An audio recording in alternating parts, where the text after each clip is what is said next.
아멘. 할렐루야. 여러분 추수감사 어떻게 잘 보내셨어요? 잘 보내신 분들도 계시지만 또 몸이 아프시고 또 외로웠던 분들도 아마 계시지 않았을까 그런 생각을 합니다. 지난주 예배 때 감사의 제목을 써서 이렇게 내라고 말씀드렸는데 많은 분들이 이제 감사 제목을 내어주셨는데 그 중에 이제 이런 감사도 있어요. 항상 힘들 때 주님 말씀을 떠오르게 해주셔서 감사하다. 또 예배할 수 있는 것이 감사하다. 여러분 오늘 예배할 수 있는 게 감사인 줄로 믿습니다. 물론 온라인으로 예배하시는 분들도 마찬가지 감사하고요. 또 오늘 하나님의 말씀을 내가 들을 수 있다는 그 자체가 읽고 들을 수 있다는 것이 큰 감사합니다. 예전에 여러분들이 한국에 계실 때 버스 정류장이나 혹은 기차역에서 사랑하는 사람을 혹은 누군가를 막 기다려 보신 적이 있을 거예요. 도착하기를 기다려 보는 거죠. 버스가 와서 안 내리면 다음에 올까? 저도 그런 기다림이 있었습니다. 특히 이제 미국 생활 하다 보면 이민 와가지고 저희들이 이제 어디 가서 기다리죠? 이민 생활 하다 보면은 주로 많이 가는 데가 공항이죠, 공항. 공항에 가서 아는 사람, 가족들, 친척들, 친구들이 언제 온다 그러면은 거기 가서 기다립니다. 저도 많이 기다려 봤어요. 여러 번 기다려 봤습니다. 정말 사랑하는 사람, 보고 싶은 사람이 온다고 하니까 공항에서 대기하는 거죠. 대기. 기다리면서 비행기가 도착했는지. 대강절이라는 말은요, 여기 대강 한문으로 나와 있는데 이 한문으로 쓰였기 때문에 어떤 분은 대강이라고 그러니까 큰 강인가 이렇게 생각할 수도 있는데 큰 강이 아니고요. 기대한다는 대자와 강림한다는 강자거든요. 아주 쉽게 말하면은 내가 사랑하는 사람이 도착하기를 기다리는 것이 대강이에요. 내가 사랑하는 사람이 버스 정류장 혹은 기차역 혹은 LAX 공항에 도착하기를 간절히 기다리는 것이 바로 대강인데 그런 시즌, 절기를 우리가 보내는데 우리는 누구를 기다리는 거예요? 이미 2000년 전에 오셨지만 예수님의 탄생을 기념하면서 그 예수님을 다시 한번 기다리고 또 다시 오실 재림, 세컨드 커밍, 다시 오실 예수님을 기다리는 거예요. 도착하기를, 오신다고 했으니까 이 땅에 도착하기를 지금 기다리는 거죠. 여러분 누군가를 아마 기다리실 텐데 예수님이 오시기를 간절히 기다리는 거, 예수님이 도착하기를, 구약시대의 메시아가 오기를 간절히 소망했거든요. 그것이 바로 대강절인 거죠. 이제 앞으로 오늘을 포함해서 대강절을 저희가 원래 4번을 지켜야 되는데 3번 하고 그다음에 성탄절 예배를 이제 드리게 됩니다.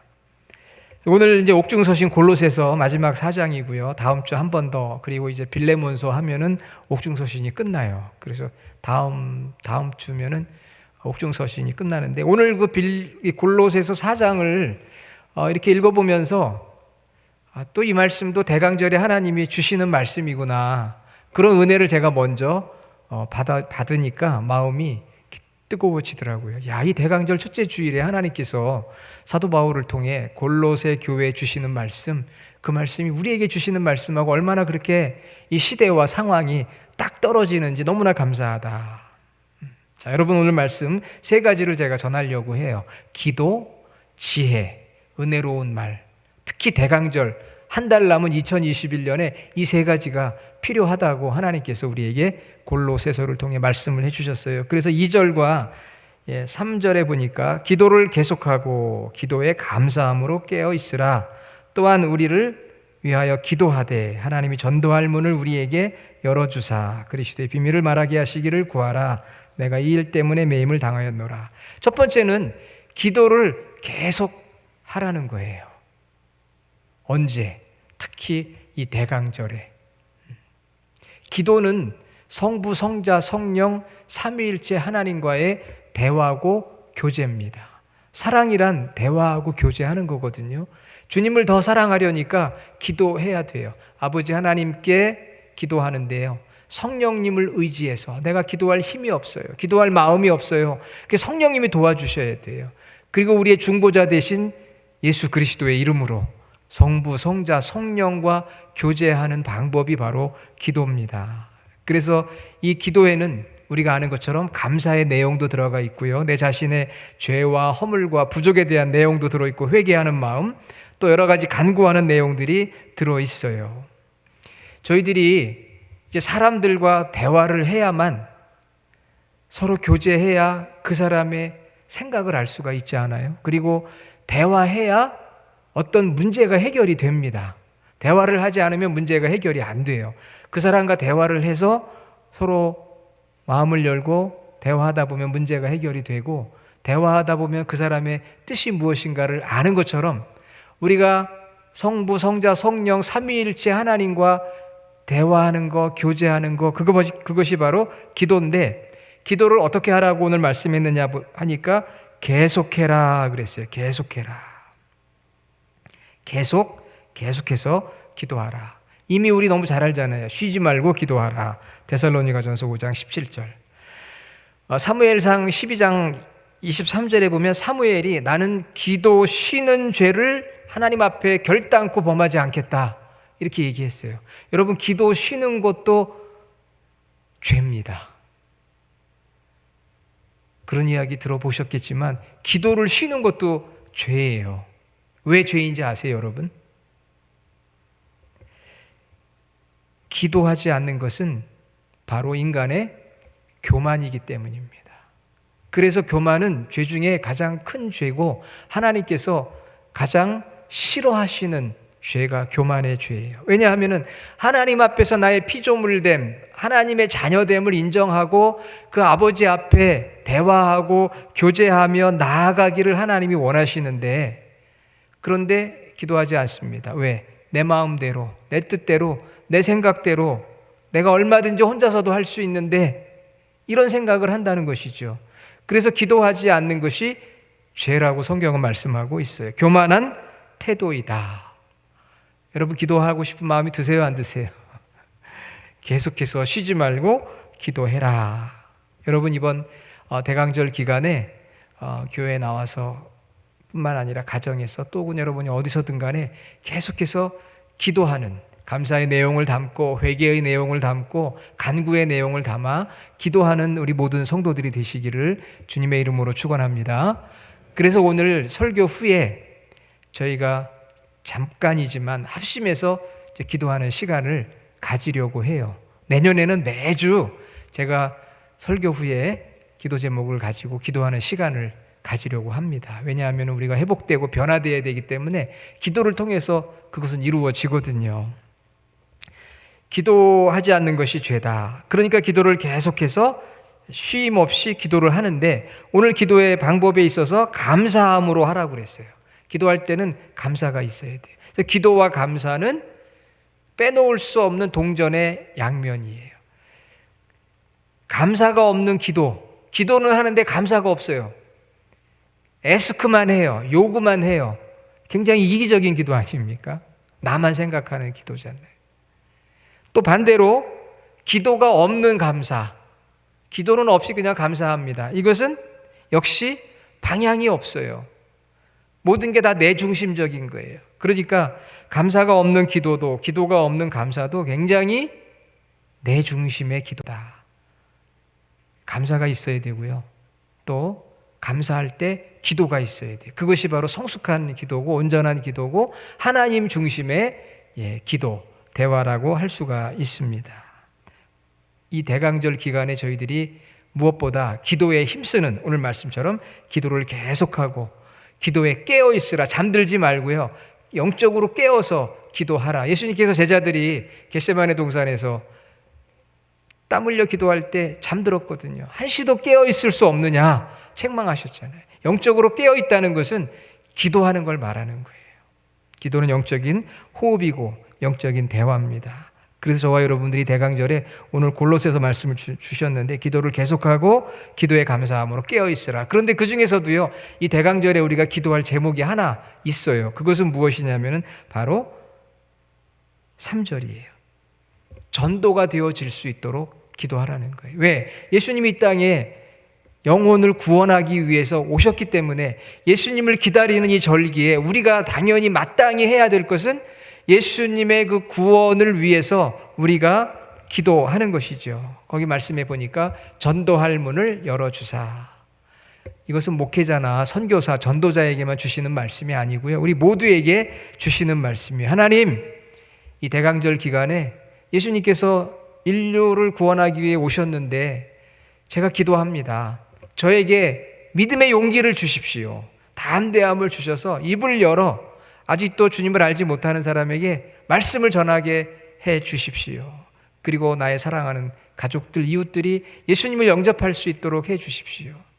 이것이 바로 우리가 기도해야 될 간구의 내용입니다. 이걸 기도하라는 거예요. 그것을 위해서 바울이 지금 감옥에 갇혀 있고요. 이것은 바로 비밀이에요. 비밀.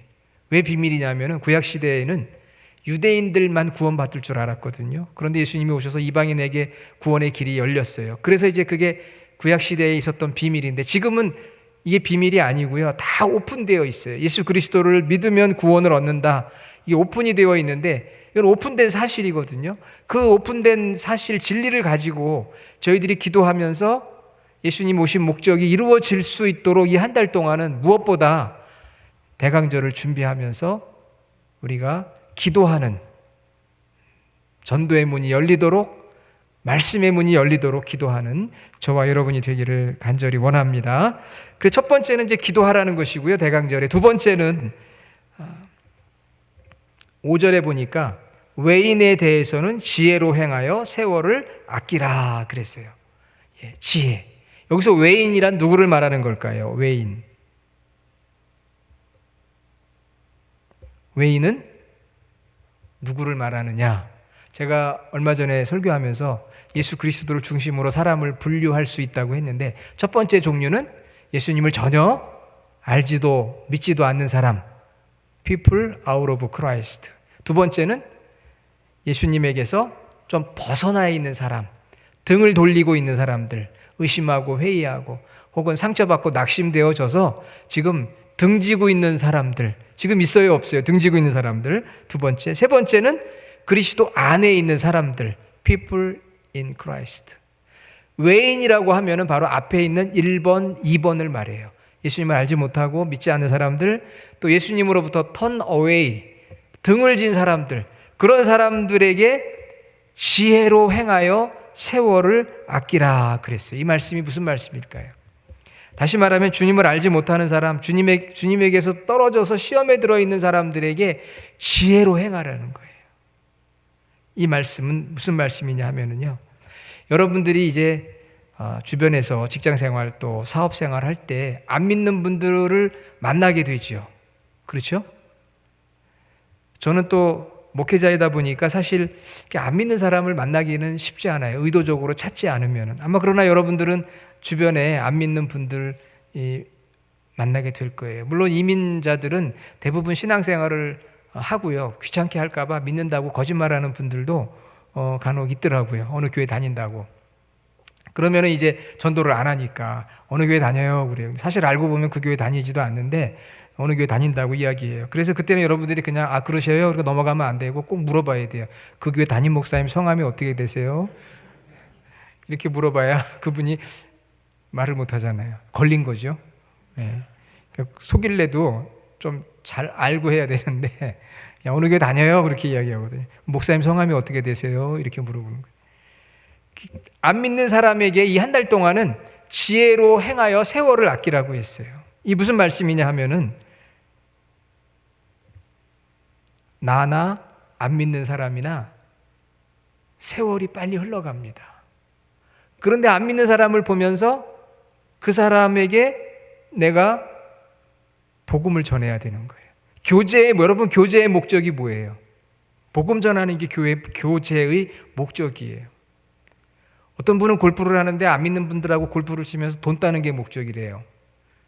그게 아니고 복음을 전하는 게 목적이 돼야 돼요.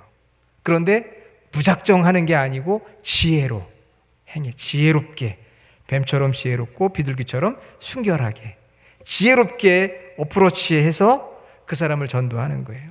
얼마 전에 어떤 원로 장로님이 저에게 그런 얘기를 하셨어요. 목사님, 제가 전도할 기회를 미루다가 그만 돌아가셨어요. 그러더라고요. 전도할 기회를 보다가 전도를 못했대요. 그런데 그분이 돌아가셨다는 거예요. 그러니까 얼마나 마음이 아파요. 세월을 아껴서 최대한, 이 세월을 아끼라는 것은 시간을 선용하라는 것이거든요. 제가 군목 시절에 어떤 장교 한 사람이 그 부대에 새로 들어오게 되었어요. 새로 오게 되면 제가 목사이기 때문에 면담을 해요. 그 면담을 하다 보니까 이분이 불교를 갖고, 종교가 불교예요. 그런데 무슨 얘기를 하다 보니까 어릴 때 교회를 나갔대요. 그런데 어떻게 하다 보니까 지금 불교인이 됐다는 거예요. 제 마음이 좀 안타깝더라고요. 그래서 제가 제 마음속에 품었어요. 저분을 내가 다시 돌아오게 해야 되겠다. 그렇게 전 마음을 먹었는데 어떻게 했어요?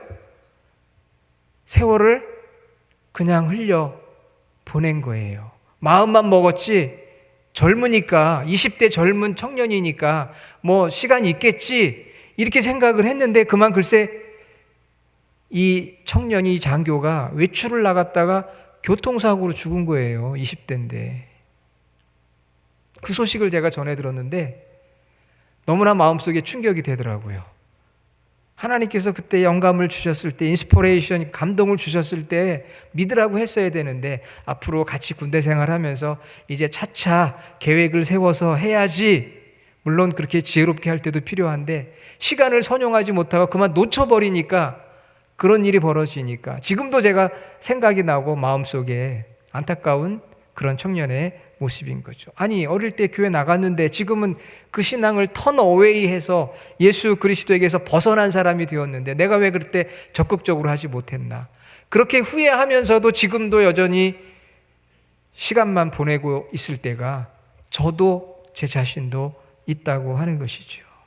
그래서 오늘 말씀에 보니까 예수 그리스도의 오심을 기다리는 이 대강절 기간에 외인에게 대해서는, 다시 말하면 예수 그리스도를 알지 못하는 예수님 밖에 있는 사람들, 또 혹은 예수님에게서 벗어나서 예전엔 믿었는데 지금은 신앙이 없는 사람들, 시험 들고 낙심하고 돌아선 사람들에게 지혜를 가지고 복음을 전하라는 거예요. 세월이 빨리 흐른다는 거죠. 언제 우리가 부르심을 받을지 모르기 때문에 사랑을 베풀고 들어주고 인격적으로 존중해주고 시간을 내서 구원하는 일에 노력을 해야 된다고 사도 바울이 우리에게 말씀하고 있어요. 그러니까 지혜로 행하라는 것은 복음을 전하는데 지혜롭게 시간을 써서 선용해서 그렇게 하라는 말씀이에요. 자, 세 번째, 마지막입니다. 세 번째는 6절에 우리 스크린 한번 보여주실래요? 6절 한번 같이 읽어볼게요. 너희 말을 항상 은혜 가운데서 소금으로 맛을 냄과 같이 하라. 그리하면 각 사람에게 마땅히 대답할 것을 알리라. 자, 세 번째, 우리 대강절 기간 중에 은혜로운 말을 하는 거예요. 첫 번째는 뭐였습니까? 기도를 계속하고, 두 번째는 외인에 대해서 지혜롭게 행하고, 세 번째는 말을 은혜스럽게 하라. 여러분, 그냥 농담이나 하고 웃기는 말이나 하고 그런 말을 하는 사람을 뭐라고 그러죠, 우리가? 싱거운 사람 그러죠. 싱거운 사람. 아유, 저 싱거운 사람. 쓸데없는 얘기나 하고 농담이나 하고 말 같지 않은 얘기나 하고 말도 안 되는 얘기하고. 우리 교회에 싱거운 사람이 있어요, 없어요? 있어요? 싱거운 사람. 또 만나면 그 사람에게 아주 그냥 마음을 아프게 하는 말을 하는 사람이 있어요. 그 사람은 어떤 사람이에요? 싱거운 것과 반대되니까 짠 사람이죠. 짠 사람. 짠 사람. 예전에 인천 출신이 짜다고 그랬거든요. 저는 인천 출신이긴 한데 짜진 않습니다. 그 오해예요. 왜 그런 얘기가 붙었는지. 물론 인천 아빠드가 있다 보니까 그냥 인천 사람은 짜다, 뭐 인천 당구는 짜다, 뭐 그런 얘기도 있었어요. 이거 사실은 아닙니다, 여러분. 지역 감정 조장하면 안 돼요. 자, 사람은 두 종류가 있어요. 싱거운 말을 하는 사람이 있고 짠 말을 하는 사람. 그냥 만나면 그냥 말을 아주 그냥 짜게 해요. 그래서 그 사람 아프게 하는 사람, 고통을 주는 사람. 그런데 오늘 성경에 뭐라고 했죠?